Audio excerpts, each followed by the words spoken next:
E aí, pessoal, voltamos, né? Então, vamos aqui. Nós vimos na aula passada, tá, no último vídeo, que existe duas maneiras de se variar a energia interna de um gás, tá? A primeira delas é a mais, digamos assim, a mais visível, a mais comum, é através do calor, tá? Se você dá calor, aumenta a temperatura, aumenta a energia interna. Se você tira calor, diminui a temperatura, diminui a energia interna. Ponto. Simples assim. Tá? Com relação ao trabalho, quando você comprime o gás, ou seja, você exerce um trabalho sobre ele, tá? Se você exerce um trabalho sobre ele, então você está dando energia para ele, né? Então, o que acontece é que esse gás, tá, ele vai ter a sua temperatura aumentada e, por consequência, vai ter a sua energia interna aumentada. Tá bom? Se o gás se expande, né? Se o gás se expande, ele acaba resfriando. Se ele resfria, sua energia interna diminui. E uma vez que sua energia interna diminui, tá? Ele acaba... Se o gás se expande, a sua temperatura, tá, é resfriada, a sua temperatura diminui.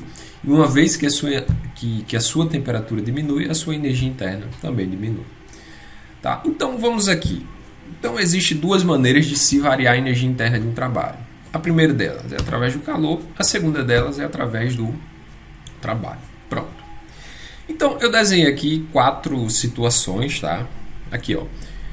Em cada caso a seguir, são informados as quantidades de calor, tá? As quantidades de energia que o gás recebe ou cede na forma de calor e na forma de trabalho. Aí determine, tá, se a temperatura aumentou ou diminuiu em cada situação, calculando a respectiva variação de energia interna. Pronto, então aqui. Essas setas aqui só querem dizer o seguinte, por exemplo, a seta que está apontando para dentro é energia que o gás está recebendo na forma de calor ou de trabalho. E a seta que está apontando para fora é a energia que ele está perdendo ou na forma de calor ou na forma de trabalho. Então vamos aqui para o item A, tá? O item A, nós temos o seguinte, tá? Então, no item A, tá? Vamos definir isso aqui, ó. Então, a variação de energia interna, que nós vimos na aula passada, é o calor menos o trabalho, tá? Menos o trabalho. Pronto. Só que aqui nós já temos o valor da energia, tá, que ele cede ou recebe na forma de calor ou trabalho. Tá? Então, nós podemos simplesmente escrever isso aqui, ó. A variação da energia interna é igual à energia recebida, tá, menos a energia cedida. Pronto, somente. Então vamos lá, para esse primeiro caso aqui, tá? Perceba, ele está ganhando aqui, ó, 100 joules na forma de energia, na forma de calor, né? E está perdendo aqui 300 na forma de trabalho. Então, como é que ficaria isso aqui? Ó? Ficaria ΔU é igual a energia, tá, recebida menos a energia cedida. Então, ó, isso aqui vai ser igual ΔU. Ele está recebendo quanto? Ele está recebendo 100 na forma de calor, tá? E está perdendo quanto? 300 na forma de trabalho. Então, isso aqui, ó, vai dar o quê? 100 menos 300, isso aqui vai dar menos 200 joules. Portanto, como a variação da energia interna, neste caso, é negativa, então a variação da temperatura também vai ser negativa. Então, esse aqui é um caso onde o gás ele resfria, tá? Ele resfria. A temperatura dele, no final das contas, diminui. Nesse segundo caso, temos que o quê? Energia, a variação da energia interna é o quê? É igual à energia recebida, tá? A energia recebida, tá? Isso aqui é um B, tá? Que é recebida. Pronto. Recebida menos a energia cedida.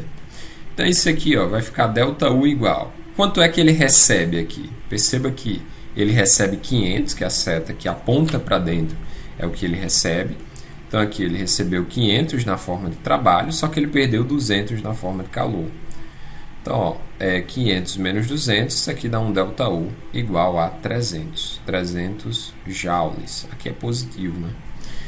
Então, note, a variação da energia interna, neste caso aqui, é positiva, né? Se a variação da energia interna é positiva, então a variação da temperatura também será positiva. Então, nesse caso, o gás ele aquece, tá certo? Nesse caso, o gás ele aquece. Tá? No próximo caso, deixa eu só baixar isso aqui, que é pra gente ficar com... Opa, bagunçou. Pra gente ficar com um pouco mais de espaço. Esse barulho aí no fundo, tá? É o barulho de uma maquita.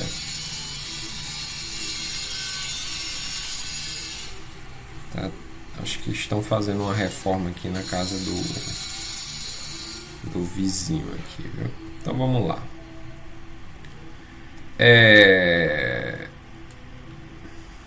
Pronto, item C. No item C nós temos o seguinte, tá? Temos o seguinte, deixa eu ver aqui se ele tá pronto.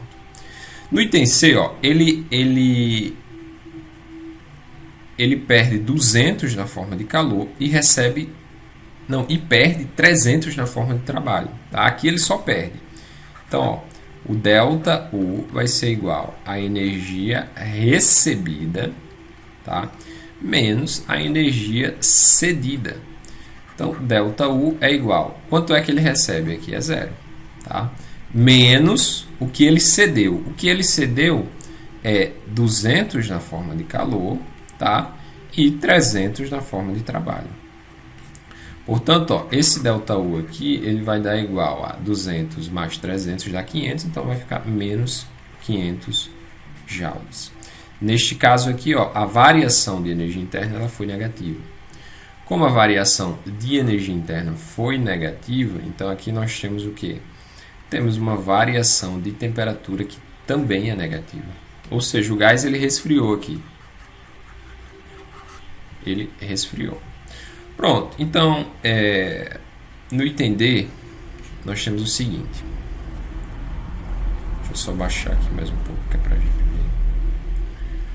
No item D, ele só recebe, ó, tá? Ele recebe 400 na forma de calor e recebe 100 na forma... Não, recebe 400 na forma de calor e 100 na forma de trabalho.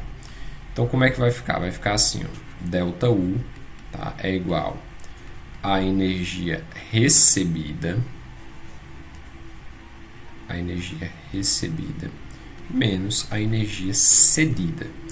Então, esse ΔU ele é igual. Quanto é que ele recebe? Ele recebe 400 mais 100. Tá? 400 mais 100. E ele perde quanto? Ele perde zero. Então, este ΔU aqui é igual a mais 500 joules. Então, aqui temos que o quê? Como a variação, tá, do calor ela é positiva, então nós vamos ter como a variação da energia interna é positiva, então a variação da temperatura também é positiva. Então, nesse caso aqui, o gás ele aqueceu. Tá bom? O gás ele aqueceu. Pronto. Então, depois a gente vai ver esses mesmos exemplos aqui, só que de uma maneira um pouco mais, tá? De uma maneira um pouco mais não tão direta, tá certo? Mas também muito tranquilo de se entender, tudo bem? Pronto. Então, deixa eu explicar para vocês aqui um tópicozinho que é bem interessante e fundamental, tá certo? Então, aguardem aí. Então, vamos aqui para o próximo quadro, tá? Olha aqui, pessoal. Deixa eu explicar para vocês um tópico aqui. É um tópico bem curtinho, mas ele é bem interessante, tá?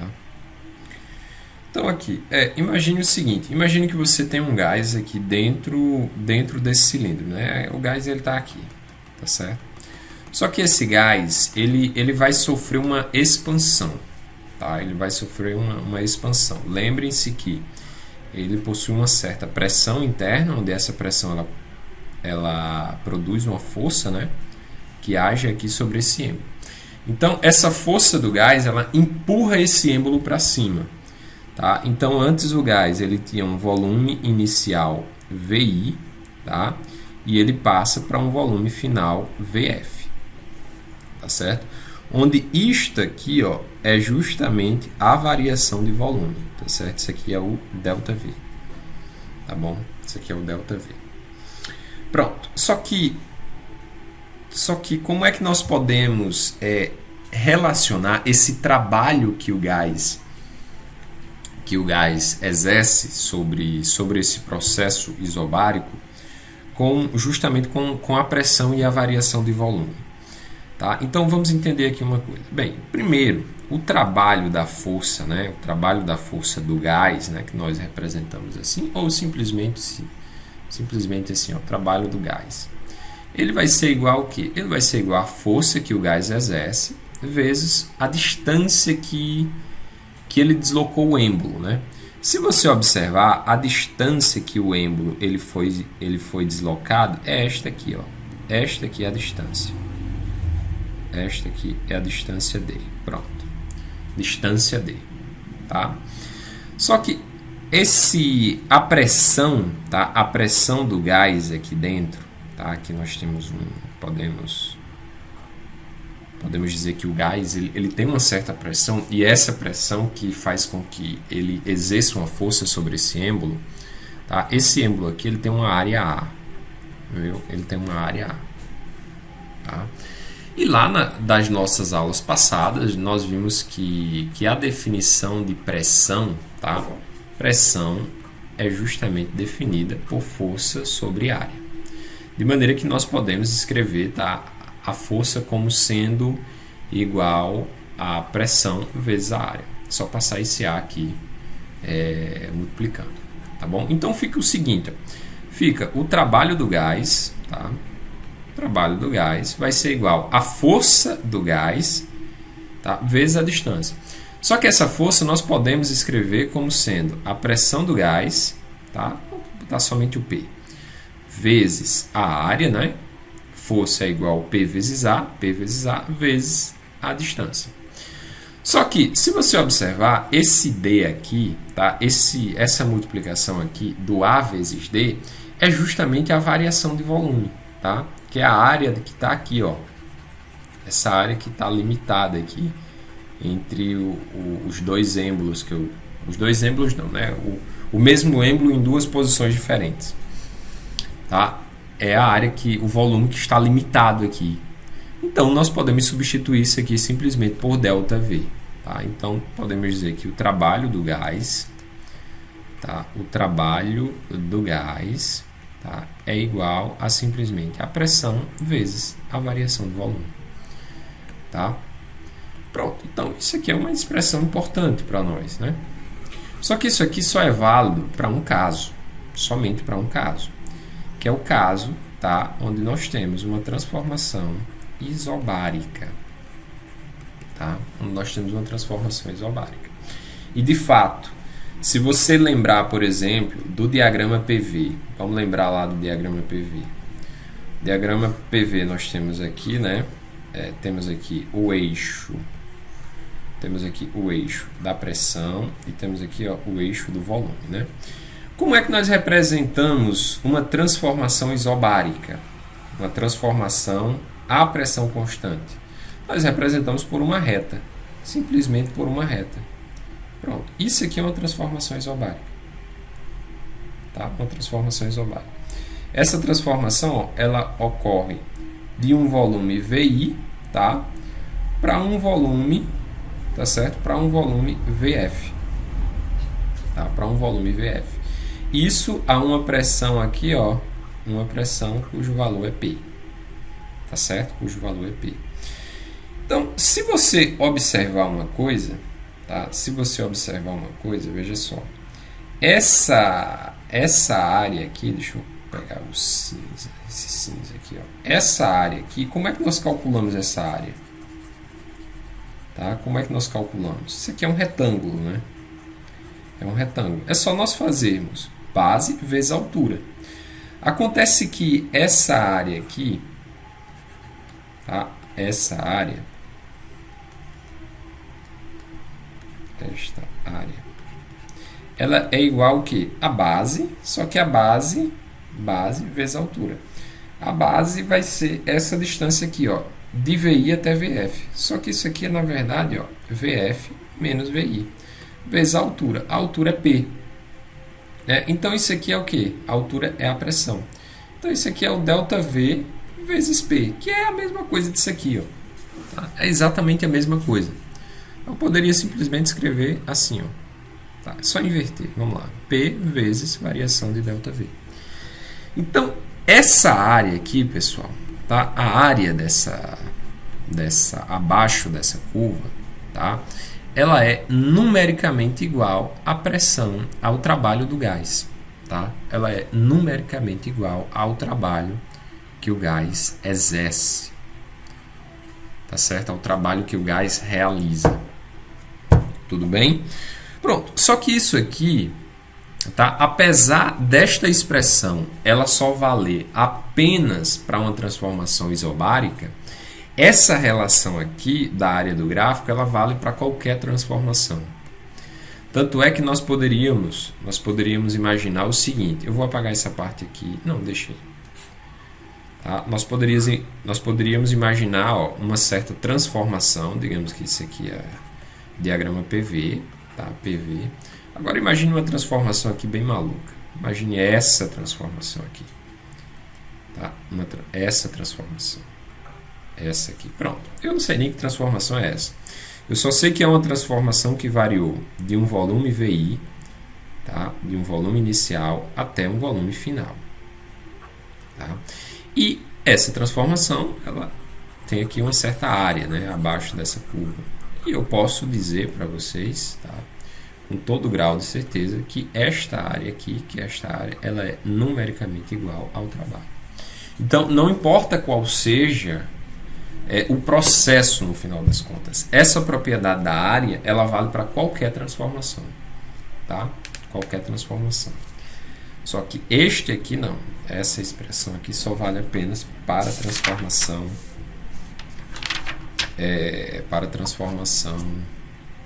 Como é que eu poderia dizer? Isobárica. Isso mesmo. Então, pessoal, é isso, tá? Tô fechando aqui essa aula de hoje, tá bom?